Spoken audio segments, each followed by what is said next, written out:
Hello friends, RJ educational channel में आपका स्वागत है। दोस्तों, आज हम एनसीईआरटी क्लास 8 के सेकंड चैप्टर की चर्चा करने जा रहे हैं, जिसका नाम है भूमि, मृदा, जल, प्राकृतिक वनस्पति और वन्य जीवन संसाधन। काफ़ी इम्पोर्टेंट चैप्टर है दोस्तों ये। तो आइए चर्चा करते हैं। तो देखिए यहाँ पे ये हमारा सेकंड चैप्टर है। तो देखिए यहाँ पे जो है शुरू किया गया है, तंजानिया के एक छोटे गांव में मांबा पानी लाने के लिए प्रातः शीघ्र उठती है। तो दोस्तों ये कहानी के माध्यम से शुरू किया जा रहा है, देखिए, और इसको कैसे उस चीज़ को समझाने का प्रयास किया जा रहा है, इस चीज़ की, इस टैक्टिस को आप देखिए दोस्तों, ठीक है। क्योंकि एनसीईआरटी की यही एक विशेषता है कि जो है कहानी के माध्यम से कैसे वह आपको समझा देता है किसी संसाधन के बारे में। भूमि, मृदा, जल, प्राकृतिक वनस्पति और वन्य जीवन एक संसाधन के रूप में कैसे हैं, इस चीज़ को कैसे समझाता है। तो देखिए दोस्तों, तंजानिया जो कि अफ्रीका में है कि एक छोटे गांव में मांबा पानी लाने के लिए प्रातः शीघ्र उठती है। उसे बहुत दूर जाना पड़ता है और वह कुछ घंटों के बाद लौटती है। इसके उपरांत वह घर के कार्यों में अपनी मां का हाथ बटाती है और अपने भाइयों को बकरियों की देखभाल में मदद करती है। इसके पूरे परिवार के पास उसकी छोटी झोपड़ी के चारों ओर चट्टानी भूमि का एक भाग है। मांबा के पिता कठिन परिश्रम के बाद मात्र कुछ मक्का और सेम ही उगा सकते हैं, फिर भी यह उसके परिवार के साल भर के खाने के लिए पर्याप्त नहीं है। पीटर न्यूजीलैंड के भेड़ पालन प्रदेश के मध्यवर्ती भाग में रहता है, जहां उसका परिवार ऊन प्रक्रमण करने का कारखाना चलाता है। प्रतिदिन जब पीटर स्कूल में से लौटता है, वह अपने चाचा को अपने भेड़ों की देखभाल करते हुए देखता है। उनका भेड़ों का बाड़ा कुछ दूरी पर पहाड़ियों से लगे हुए एक विस्तृत घास के मैदान पर स्थित है। वहाँ नवीनतम प्रौद्योगिकी का उपयोग करते हुए एक वैज्ञानिक विधि से इसका प्रबंध किया जाता है। पीटर का परिवार जैविक कृषि द्वारा सब्जियां भी उगाता है। मांबा और पीटर विश्व के दो विभिन्न स्थानों में रहते हैं और उनके जीवन व्यतीत करने में बहुत अंतर है।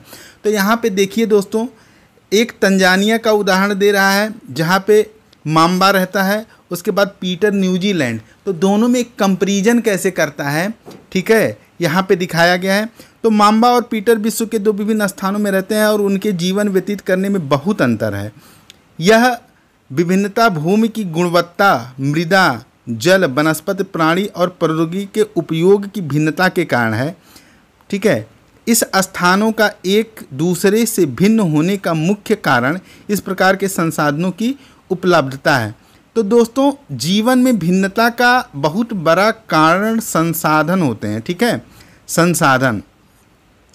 तो ये देखिए, दोनों के संसाधन की उपलब्धता अलग अलग है, इसलिए दोनों के जीवन में जीवन या रहन सहन में काफ़ी भिन्नता देखने को मिलती है। इसके बाद देखिए यहाँ पे लिखा है, विश्व की 90% जनसंख्या भूमि क्षेत्र के 30% भाग पर ही रहती है। शेष 70% भूमि पर या तो विरल जनसंख्या है या वह निर्जन है, ठीक है। चलिए आगे बढ़ते हैं। तो देखिए दोस्तों, यहाँ पे फिर भूमि की बात की गई है, तो आइए देखते हैं। सभी महत्वपूर्ण प्राकृतिक संसाधन में भूमि भी शामिल है। भूपृष्ठ के कुल क्षेत्रफल का लगभग 30% भाग भूमि है। यही नहीं, इस थोड़े से प्रतिशत के भी सभी भाग आवास योग्य नहीं है। मतलब कि 30% भाग दोस्तों क्या है, भूमि है, बाकी सब क्या है, बाकी जल है। मुख्यतः भूमि और जलवायु के भिन्न भिन्न लक्षणों के कारण विश्व के विभिन्न भागों में जनसंख्या का वितरण असमान पाया जाता है। ऊबड़ खाबड़ स्थलाकृति, पर्वतों की तीव्र ढाल, जलाक्रांत संभावित निम्न क्षेत्र, उसके बाद यों सघन वन क्षेत्र सामान्य विरल अथवा निर्जन है। उर्वर मैदानों और नदी घाटियों में कृषि के लिए उपयुक्त भूमि उपलब्ध है, इसलिए ये स्थान विश्व के सघन बसे क्षेत्रों में हैं। अगर भूमि उपयोग की बात करते हैं दोस्तों, तो भूमि का उपयोग विभिन्न कार्यों के लिए किया जाता है। भूमि का उपयोग विभिन्न कार्यों के लिए किया जाता है, जैसे कृषि के लिए किया जाता है, वानिकी के लिए किया जाता है, खनन के लिए किया जाता है, सड़कों और उद्योगों की स्थापना के लिए साधारणतः इसे भूमि उपयोग कहते हैं। ठीक है, क्या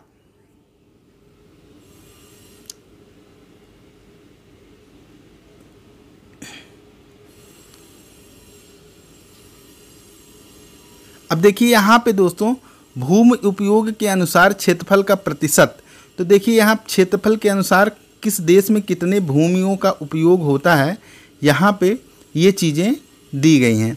तो देखिए ऑस्ट्रिया में, फिर ब्राज़ील में, फिर कनाडा में, चाइना में, फ्रांस में, भारत में, जापान, रूस, यूनाइटेड किंगडम, संयुक्त राज्य अमेरिका और पूरे विश्व की। तो ये पूरे इतने देशों की इसमें भूमि उपयोग अनुसार क्षेत्रफल का प्रतिशत दिया गया है। तो देखिए फसल भूमि की अगर बात करते हैं तो ऑस्ट्रिया में 6 है, फिर ब्राज़ील में 9 है, कनाडा में 5 है। इस तरह से दिया गया है ये पूरा। चारागाह क्षेत्र इतने पर किया जाता है, इतने प्रतिशत पर। फिर ऑस्ट्रिया में वन कितने क्षेत्र पर है, 14% पर वन है। अन्य के अंतर्गत 24% आते हैं। ठीक है, इसी प्रकार कनाडा में दिया गया है। तो आइए दोस्तों इंडिया की बात कर लेते हैं। इंडिया में 57% जो भाग होता है वो फसल भूमि के लिए है, 4% चारागाह के लिए है, इसके बाद 22% वन के लिए है और 17% अन्य चीज़ों के लिए उपयोग में लाया जाता है। चलिए आगे बढ़ते हैं। अब देखिए माम्बा और पीटर के परिवारों के भूमि उपयोग के विभिन्न तरीकों की सूची बना सकते हैं। ठीक है, तो देखिए भूमि का उपयोग भौतिक कारकों द्वारा निर्धारित किया जाता है। भूमि का उपयोग भौतिक कारकों द्वारा निर्धारित किया जाता है। तो इसमें देखिए जैसे दोस्तों स्थलाकृति है, मृदा है, जलवायु है, खनिज है और जल की उपलब्धता है। इनके आधार पर भूमि का उपयोग किया जाता है। मानवीय कारक जैसे जनसंख्या और प्रौद्योगिकी भी भूमि उपयोग प्रतिरूप के लिए महत्वपूर्ण कारक निर्धारित साबित हुए हैं। स्वामित्व के आधार पर भूमि को निजी भूमि और सामुदायिक भूमि में बांटा जा सकता है। ठीक है, एक निजी भूमि के और एक सामुदायिक भूमि में बांटा जा सकता है। निजी भूमि व्यक्तियों के स्वामित्व में होती है, जबकि सामुदायिक भूमि समुदाय के स्वामित्व में होती है। सामान्य रूप से इसका उपयोग समुदाय से संबंधित व्यक्तियों के लिए किया जाता है, जैसे चारा, फल, नट, औषधि बूटियों को एकत्रित करना। इस सामुदायिक भूमि का साझा संपत्ति संसाधन भी कहते हैं। साझा संपत्ति संसाधन भी इसको कहते हैं। आइए दोस्तों आगे बढ़ते हैं। जनसंख्या और उसकी मांग सदैव बढ़ती रहती है, लेकिन भूमि की उपलब्धता सीमित है। स्थान के अनुसार भूमि की गुणवत्ता में अंतर होता है। लोगों ने सामुदायिक भूमि पर व्यापारिक क्षेत्र बनाने, नगरीय क्षेत्रों में घर बनाने और ग्रामीण क्षेत्रों में कृषि योग्य भूमि का विस्तार करने के लिए अनाधिकृत हस्तक्षेप करना शुरू कर दिया है। आज भूमि उपयोग प्रतिरूप में व्यापक परिवर्तन हमारे समाज में संस्कृत परिवर्तन को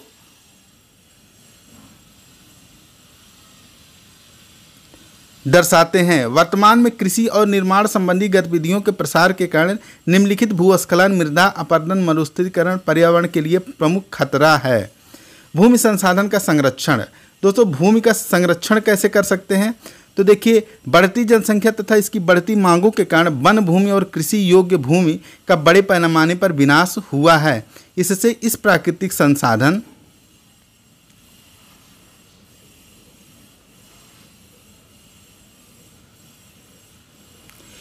के समाप्त होने का डर पैदा हो गया है। इसलिए विनाश की वर्तमान दर को अवश्य ही रोकना चाहिए। वन रोपण, भूमि उद्धार, रासायनिक कीटनाशकों और उर्वरकों के विनिमय, उपयोग एवं अतिचारण पर रोक आदि भूमि संरक्षण के लिए प्रमुख मुख्य कुछ सामान्य तरीके हैं। मृदा की बात करते हैं दोस्तों, तो पृथ्वी के पृष्ठ पर दानेदार कणों के आवरण को पतली परत मृदा कहलाती है। ठीक है, यदि भूमि से निकटता से जुड़ी है, स्थल रूप मृदा के प्रकार को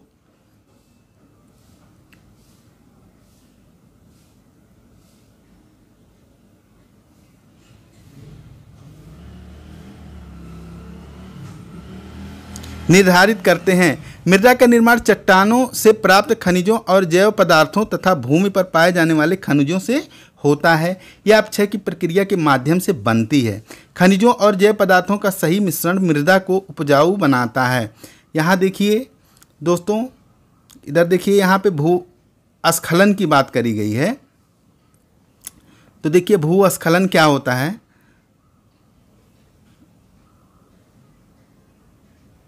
तो दोस्तों जैसे भूस्खलन को सामान्य रूप से शैल, मलबा या ढाल से गिरने वाली मिट्टी के बृहत संचालन के रूप में परिभाषित किया जाता है। वे प्रायः भूकंप, बाढ़ और ज्वालामुखी के साथ घटित होते हैं। लंबे समय तक भारी वर्षा होने से भूस्खलन होता है। वह नदी के प्रवाह को कुछ समय के लिए अवरुद्ध कर देता है। नदी अवरुद्ध के अचानक फूट पड़ने से निचली घाटियों में आवासों में विध्वंस आ जाता है। पहाड़ी भूभाग में भूस्खलन एक मुख्य और विस्तृत रूप से फैली प्राकृतिक आपदा है जो प्रायः जीवन और संपत्ति को आघात पहुंचाती है और चिंता का एक मुख्य विषय है। एक बहुस्थिति अध्ययन की बात करी गई है। तो हिमाचल प्रदेश के किन्नौर जिले में रकाओ पीओ के निकट पंजी गांव में बड़े भूस्खलन के कारण राष्ट्रीय राजमार्ग 22 की पुरानी हिंदुस्तान तिब्बत सड़क का 200 मीटर तक का भाग नष्ट हो गया है। ठीक है, चलिए ये तो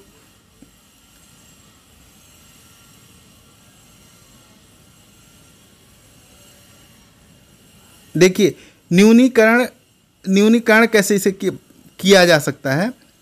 तो न्यूनीकरण करने के लिए दोस्तों इसमें दिया गया है, कुछ वैज्ञानिक तरीके दिए गए हैं।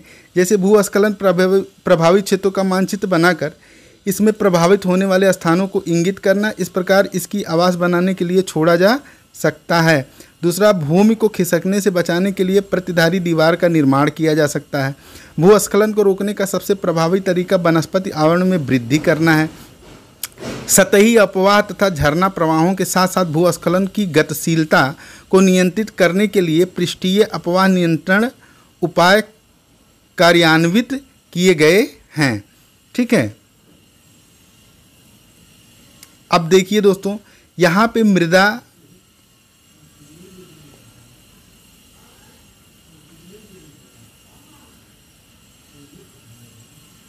देखिए यहाँ पे मृदा दिया गया है। तो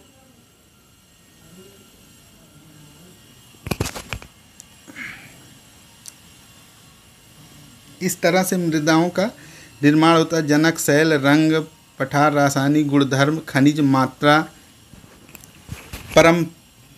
पारंगम्यता को निर्धारित करती है। ठीक है, इसके बाद देखिए जलवायु, तापमान, वर्षा, अपक्षय और ह्यूमस निर्माण की दर को प्रभावित करती है मृदा। ठीक है, इसके बाद देखिए उच्चावच, तुंगता के ढाल मृदा और संचय को निर्धारित करते हैं। वनस्पति, प्राणीजात और सूक्ष्म जीव ह्यूमस निर्माण के दर को प्रभावित करते हैं। समय मृदा परिच्छेदिका की मोटाई को निश्चित करता है। तो इस प्रकार देखिए दोस्तों, मृदा निर्माण को प्रभावित करने वाले ये सब कारक हैं। ठीक है, आगे बढ़ते हैं।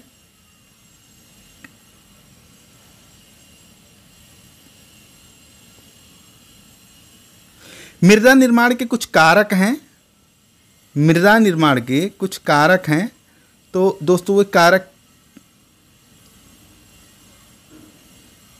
देख लेते हैं। तो मृदा निर्माण के मुख्य कारक जनक, शैल का स्वरूप और जलवायवीय कारक हैं। मृदा निर्माण के अन्य कारक स्थलाकृति, जैव पदार्थों की भूमिका और मृदा निर्माण के संगठन में लगा समय है। अलग अलग स्थानों में ये भिन्न भिन्न है। मृदा का निम्नीकरण और संरक्षण के उपाय। मृदा अपरदन और क्षीणता मृदा संसाधन के लिए दो मुख्य खतरे हैं। मानवीय और प्राकृतिक दोनों ही कारकों से मृदाओं का निम्नीकरण हो सकता है।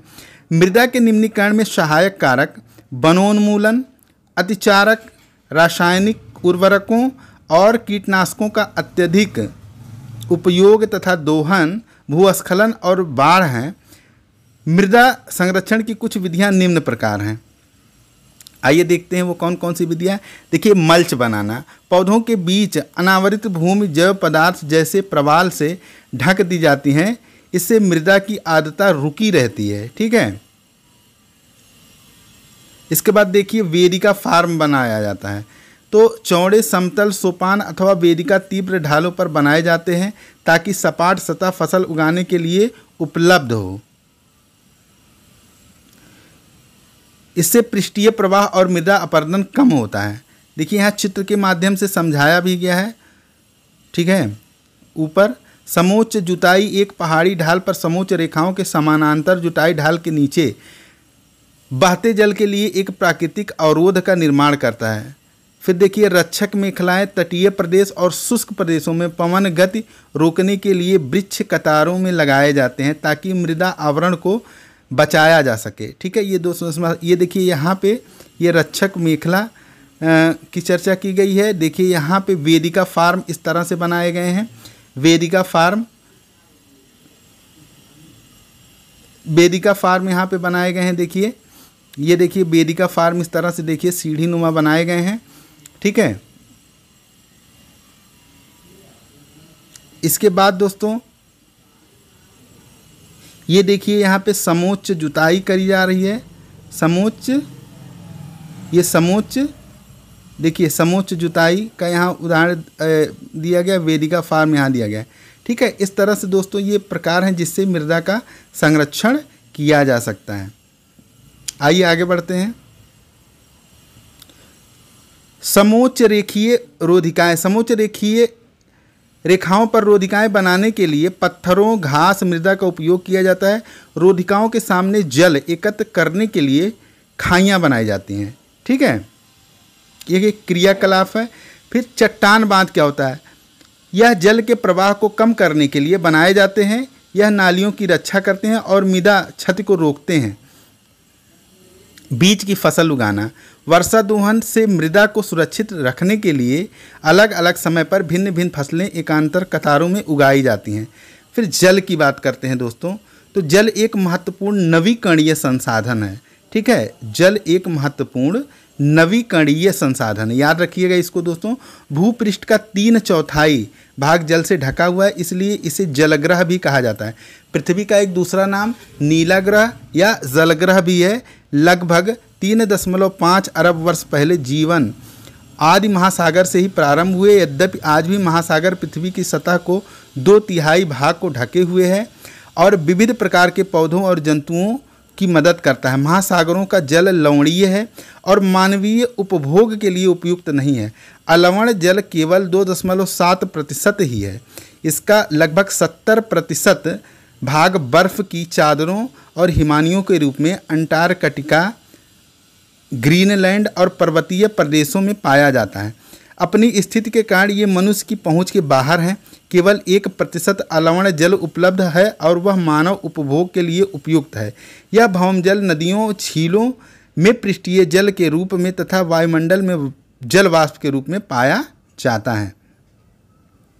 अब देखिए दोस्तों, यहाँ पूछा है क्या आप जानते हैं एक टपकता नल पर वर्ष में 1200 लीटर जल व्यर्थ हो जाता है।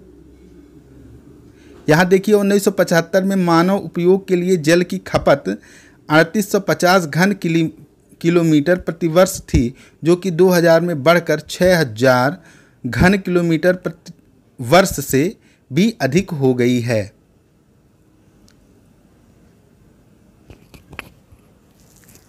आइए दोस्तों आगे बढ़ते हैं। अब देखिए यहाँ पे जो है क्रियाकलाप दिए गए हैं। भारतीय नागरिक प्रतिदिन लगभग 150 लीटर जल का उपयोग करता है, ठीक है। 1.50 लीटर जल का उपयोग करता है। अब देखिए यहाँ पे, इसलिए अलवणीय जल पृथ्वी का सबसे अधिक मूल्यवान पदार्थ है। पृथ्वी पर जल ना बढ़ाया जा सकता है और न घटाया जा सकता है। इसकी कुल मात्रा स्थिर रहती है। इसकी प्रचुरता में विविधता प्रतीत होती है। इसलिए यह वाष्पीकरण, वर्षण और वाह की क्रियाओं द्वारा महासागर, वायु, भूमि पुनः महासागरों के चक्रण द्वारा निरंतर गतिशील है। जैसा कि आप जानते हैं कि इसे जल चक्र कहते हैं, ठीक है दोस्तों। तो जल चक्र आप जानते हैं कि ये जल चक्र होता है। मनुष्य जल की बड़ी मात्रा का उपयोग न केवल पीने और धुलाई में ही करता है, वरन उत्पादन प्रक्रिया में भी करता है। यदि कृषि, उद्योग एवं बांधों के जलाशयों के माध्यम से विद्युत उत्पादन करने में भी प्रयोग करता है। जल स्रोतों के सूखने अथवा जल प्रदूषण के कारण अलवणीय जल की आपूर्ति की कमी के मुख्य कारक बढ़ती जनसंख्या, भोजन और नकदी फसलों की बढ़ती मांग, बढ़ती नागरिकरण और बेहतर होता जीवन स्तर है। जल उपलब्धता की समस्याएं। देखिए दोस्तों, विश्व के कई प्रदेशों में जल की कमी है। अधिकांश अफ्रीकी, पश्चिमी एशियाई, दक्षिणी एशियाई, पश्चिम संयुक्त राज्य अमेरिका के भाग, उत्तरी पश्चिमी मैक्सिको, दक्षिण अमेरिका के भाग और संपूर्ण ऑस्ट्रेलिया अलवणीय जल की आपूर्ति की कमी का सामना कर रहा है। ये देश ऐसे जलवायु प्रदेशों में स्थित हैं जहां अक्सर सूखा पड़ता है। उनमें जलाभाव की अधिक समस्या बनी रहती है। इस प्रकार जल का अभाव मौसमी अथवा वार्षिक वर्षण में विविधता के परिणाम स्वरूप हो सकता है अथवा अति उपयोग और जल स्रोतों के संदूषण के कारण भी जल का अभाव हो सकता है। जल संसाधनों का संरक्षण। ठीक है दोस्तों, जल संसाधनों का संरक्षण कैसे कर सकते हैं? तो जल संसाधनों का जो संरक्षण होता है हमारा, आज के विश्व में शुद्ध तथा पर्याप्त जल स्रोतों तक पहुंचना एक बड़ी समस्या बन गई है। इस क्षीण होते संसाधन के संरक्षण के लिए कदम उठाने चाहिए। यद्यपि जल एक नवीकरणीय संसाधन है। ठीक है, चलिए आगे बढ़ते हैं।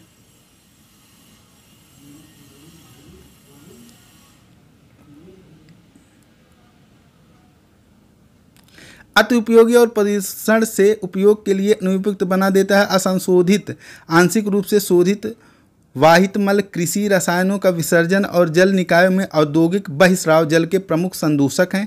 इसमें शामिल नाइट्रेट धातुएं। ठीक है दोस्तों, इसमें शामिल जो नाइट्रेट धातुएं हैं, नाइट्रेट धातुएं पीड़कनाशी जल को प्रदूषित कर देते हैं। इनमें अधिकांश रसायन अजैव निम्नीकरण होने के कारण जल द्वारा मानव शरीर में पहुंच जाते हैं। इन प्रदूषकों को जल निकाय में छोड़ने से पूर्व बहिस्रावों की उपयुक्त विधि से शोधित करके जल प्रदूषण नियंत्रित किया जा सकता है। वन और अन्य वनस्पति आवरण धरातलीय प्रवाह को मंद करते हैं और भूमिगत जल को पुनः पूरित करते हैं। जल संग्रहण पृष्ठीय प्रवाह को बचाने की दूसरी विधि है। जल रिसाव को कम करने के लिए खेतों को सिंचित करने वाली नहरों को ठीक से पक्का करना चाहिए। रिसाव और वाष्पीकरण से होने वाले जल क्षति को रोकने के लिए क्षेत्र की स्प्रिंकलरों में सिंचाई करना अधिक प्रभावी है।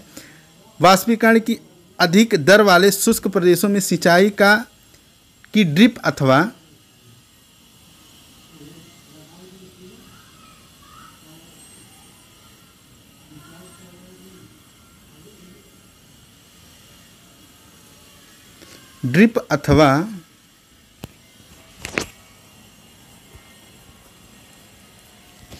जल रिसाव को कम करने के लिए खेतों की सिंचित करने वाले नहरों की ठीक से पक्का करना चाहिए। रिसाव और वाष्पीकरण से होने वाले जल क्षति को रोकने के लिए स्प्रिंकलर और सिंचाई करना चाहिए। प्रभावी विधि से है वाष्पीकरण की अधिक दर वाले शुष्क प्रदेशों में सिंचाई की ड्रिप अथवा टपकन विधि बहुत उपयोगी होती है। ठीक है दोस्तों, ये भी सिंचाई का एक साधन है, ड्रिप और टपकन विधि। सिंचाई की इस विधियों को अपनाकर बहुमूल्य जल संसाधन को संरक्षित किया जा सकता है। प्राकृतिक वनस्पति और वन्य जीवन। देखिए दोस्तों, स्कूल के बच्चे हस्तशिल्प प्रदर्शनी में घूम रहे थे। ये कहानी से समझाया गया बहुत। प्राकृतिक वनस्पति और वन्य जीवन केवल स्थल मंडल, जल मंडल और वायुमंडल के बीच जुड़े हुए एक संग्रहित क्षेत्र में ही पाए जाते हैं, जिसे हम जैव मंडल कहते हैं। ठीक है, जिसे हम क्या कहते हैं? जैव मंडल कहते हैं।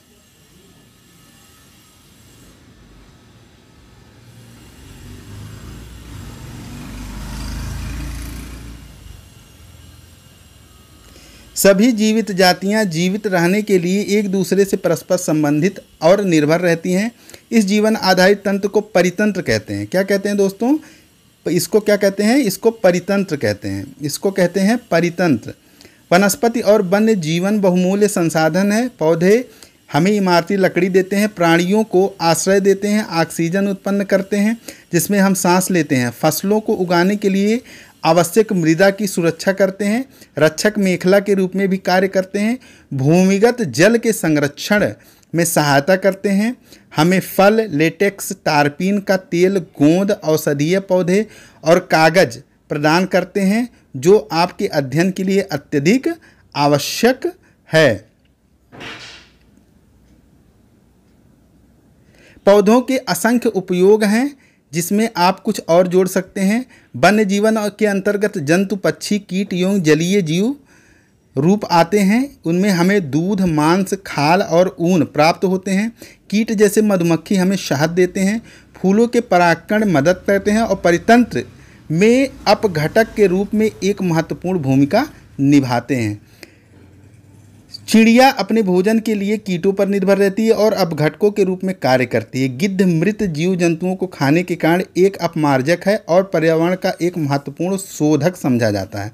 ठीक है दोस्तों, इसलिए प्राणी चाहे बड़े हो या छोटे, सभी परितंत्र के संतुलन को बनाए रखने के लिए अनिवार्य है। इसका मतलब ये दोस्तों, जो भी प्राणी हैं ये प्रकृति को क्या करते हैं, संतुलित करते हैं। प्राकृतिक वनस्पति का वितरण की अगर बात करते हैं तो वनस्पति की वृद्धि मुख्य रूप से तापमान और आर्द्रता पर निर्भर करती है। विश्व की वनस्पति के मुख्य प्रकारों को 4 वर्गों में विभाजित किया जा सकता है, जैसे वन, घास स्थल, गुल्म और टुंड्रा। भारी वर्षा वाले क्षेत्रों में विशाल वृक्ष उग जाते हैं। इस प्रकार वन प्रचुर जल आपूर्ति वाले क्षेत्रों में ही पाए जाते हैं। जैसे जैसे आर्द्रता कम होती है वैसे वैसे वृक्षों का आकार, उनकी सघनता कम हो जाती है और सामान्य वर्षा वाले क्षेत्रों में छोटे आकार वाले वृक्ष और घास उगते हैं, जिससे विश्व के घास स्थलों का निर्माण होता है।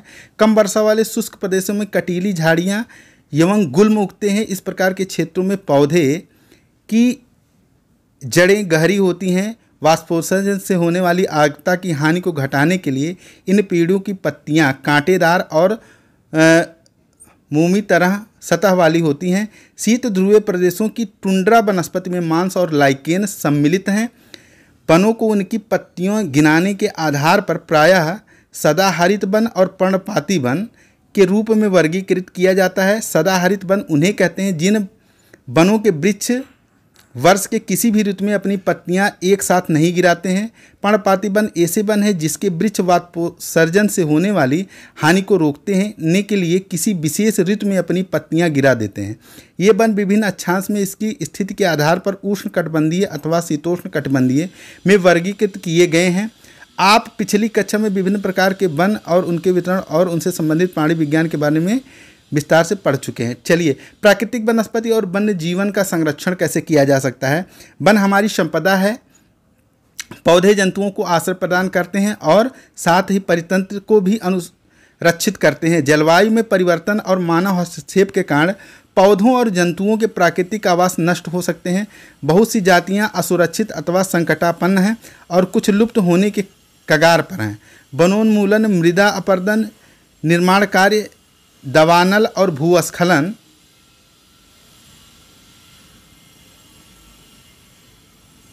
में से कुछ और मानव प्राकृतिक कारक हैं जो मिलकर इन महत्वपूर्ण प्राकृतिक संसाधनों के लुप्त होने की प्रक्रिया को बढ़ावा देते हैं। आज की कुछ मुख्य चिंताओं में से एक अनाधिकार शिकार करने की संख्या का बढ़ना है, जिससे कुछ खास प्रजातियों की संख्या में तेजी से कमी आई है। पशु खाल, चमड़ा, नाखून, दांत, पंखों के साथ साथ सींगों के एकत्रीकरण और गैर कानूनी व्यापार के लिए जंतुओं का अनाधिकार शिकार किया गया है। इनमें से कुछ जंतु जीव चीता, शेर, हाथी, ब्लैक बक, मगरमच्छ, दरियाई घोड़ा, हिम तेंदुआ, शुतुरमुर्ग और मोर हैं। इनका संरक्षण जागरूकता बढ़ाकर किया जा सकता है।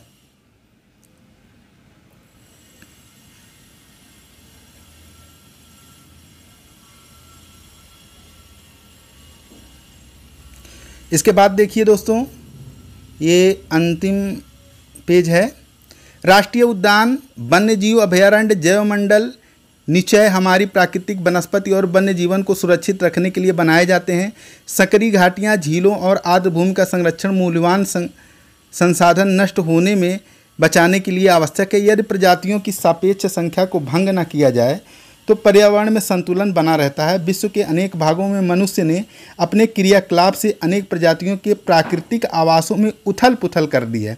अनेक पक्षियों और जीव जंतुओं के अंधाधुंध शिकार के कारण या तो वे विलुप्त हो गए हैं या विलुप्त होने के कगार पर हैं। प्रादेशिक और सामुदायिक स्तर पर जागरूकता कार्यक्रम जैसे सामाजिक वानिकी वन महोत्सव को प्रोत्साहित करना चाहिए। स्कूल के बच्चों को पक्षी देखने, प्राकृतिक कैंपों में जाने के लिए प्रोत्साहित करना चाहिए ताकि वे विविध जातियों के निवास का अवलोकन कर सकें। बहुत से देश पक्षियों और पशुओं को मारने और उनके व्यापार करने के विरुद्ध है। भारत में शेरों, चीतों, हिरणों, भारतीय सारंग और मोर को मारना अवैध है। एक अंतर्राष्ट्रीय परिपाटी CITES और की स्थापना की गई है जिससे प्राणियों और पक्षियों की अनेक जातियों की सूची तैयार की गई। इस सूची में दिए गए सभी पक्षियों और प्राणियों के व्यापार करने पर प्रतिबंध लगाया गया है। पौधे और प्राणियों का संरक्षण प्रत्येक नागरिक का नैतिक कर्तव्य है। देखिए शब्दावली जैवमंडल निलय यह वैश्विक नेटवर्क द्वारा जुड़े रक्षित क्षेत्रों की एक श्रृंखला है जिसे संरक्षण और विकास के बीच संबंध को प्रदर्शित करने के इरादे से बनाया गया है। देखिए क्या आप जानते हैं यहाँ इसमें भी बात कही गई है CITES, तो इसमें the convention of international trade in endangered species of wild fauna and flora सरकारों के बीच एक अंतर्राष्ट्रीय समझौता है। इसका उद्देश्य एक सुनिश्चित करना है कि वन्य प्राणी एवं पौधों के नमूनों के अंतर्राष्ट्रीय व्यापार से उनके जीवन को कोई खतरा नहीं है। मोटे तौर पर पशुओं की 5000 जातियां और पौधों की 28,000 जातियां रक्षित की गई हैं। भालू, डॉल्फिन, कैक्टस, प्रवाल, आर्किड और एलो कुछ उदाहरण हैं। शब्दावली में दोस्तों राष्ट्रीय उद्यान वर्तमान और भविष्य की पीढ़ी के लिए एक या एक से अधिक परितंत्रों की पारिस्थितिकी एकता की रक्षा के लिए नामित किया गया प्राकृतिक क्षेत्र है। तो इस प्रकार दोस्तों हमारा सेकंड चैप्टर भी ख़त्म हो गया और ये काफ़ी महत्वपूर्ण चैप्टर था और काफ़ी बड़ा चैप्टर था। लेकिन दोस्तों NCERT एक ऐसी चीज़ है जो कि पढ़ना आवश्यक है। आवश्यक इसलिए है दोस्तों क्योंकि इसमें हमें वो सारी बेसिक चीज़ें मिल जाएंगी जहाँ पे और कहीं कोई किसी भी किताब को पढ़ेंगे, क्योंकि ये कई राइटरों के द्वारा लिखा गया है और एथेंटिक बुक है। तो ऐसा नहीं है कि तैयारी इसको बिना पढ़े नहीं हो सकती है, लेकिन कहने का मतलब ये हमारा आधार है, नींव है, तो नींव को मजबूत करना ज़रूरी होता है दोस्तों। ठीक है, तो अगर वीडियो अच्छी लगी हो तो लाइक और सब्सक्राइब करना मत भूलिएगा। बेल आइकन की घंटी दबा दीजिए ताकि हमारी वीडियो आप तक समय समय तक पहुंचती रहे।